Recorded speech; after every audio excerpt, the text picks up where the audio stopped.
Hello. आज हम लोग पढ़ेंगे रासायनिक संयोग के नियम।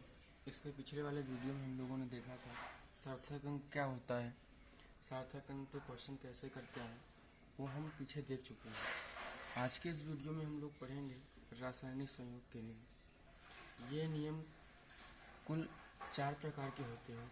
इसमें सबसे पहला नियम आता है द्रव्यमान संरक्षण का नियम, दूसरा स्थिर अनुपात का नियम, तीसरा गुणित अनुपात का नियम, चौथा व्युत्क्रम अनुपात का नियम।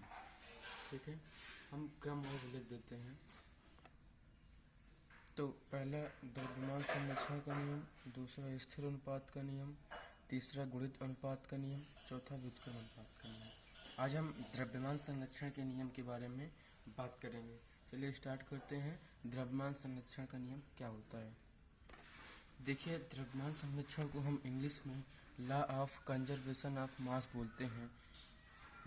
इस नियम के बारे में सबसे पहले हमें लेबोज़ियर ने बताया था, जिन्हें रसायन विज्ञान का पिता भी कहा जाता है।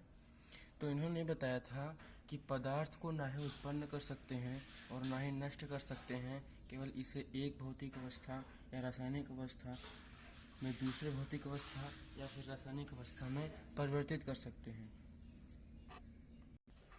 आपके सामने यहाँ पर एक यौगिक लिखा हुआ है CaCO3, जिसे हम लोग कहते हैं कैल्शियम कार्बोनेट।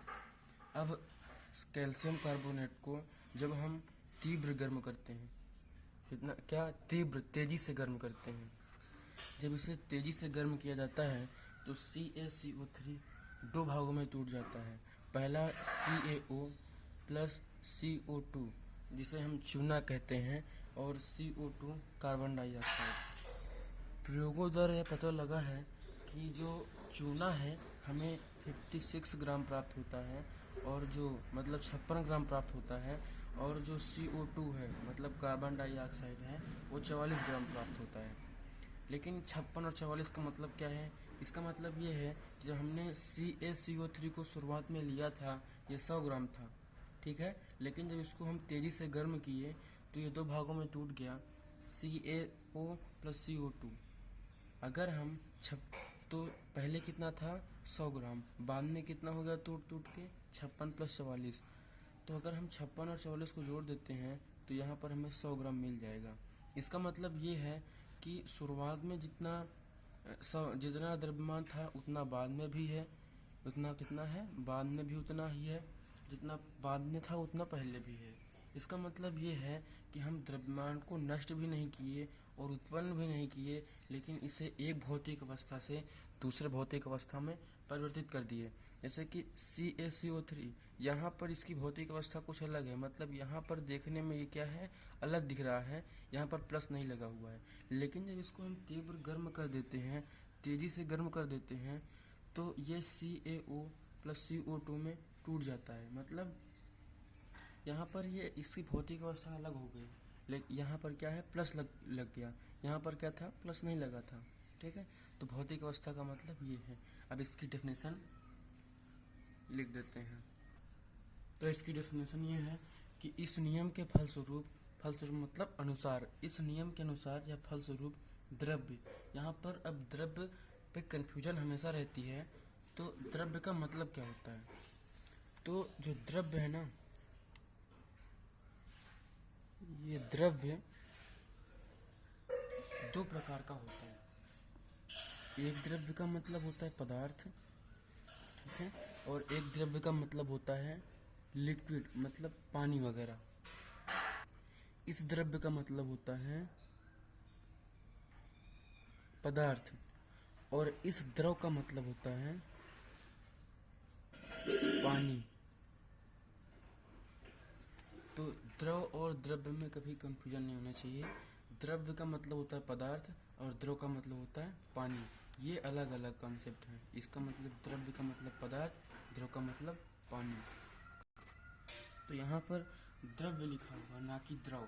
द्रव्य का मतलब पदार्थ। इस नियम के अनुसार पदार्थ मतलब द्रव्य ना तो उत्पन्न होता है ना ही नष्ट होता है,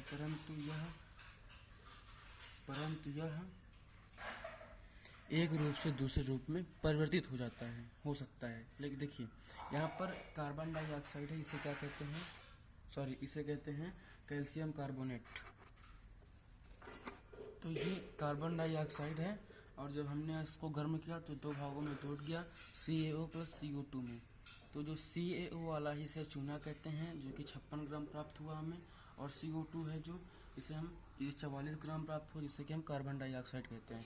लेकिन शुरुआत में हमने कितना लिया, 100 ग्राम।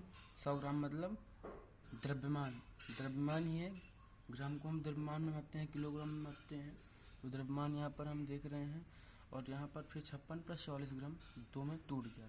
तो इससे यह स्पष्ट होता है कि द्रव्यमान को ना ही हम नष्ट किया और हमने ना ही इसको उत्पन्न किया, लेकिन इसे एक भौतिक अवस्था से दूसरे भौतिक अवस्था में परिवर्तित कर दिए।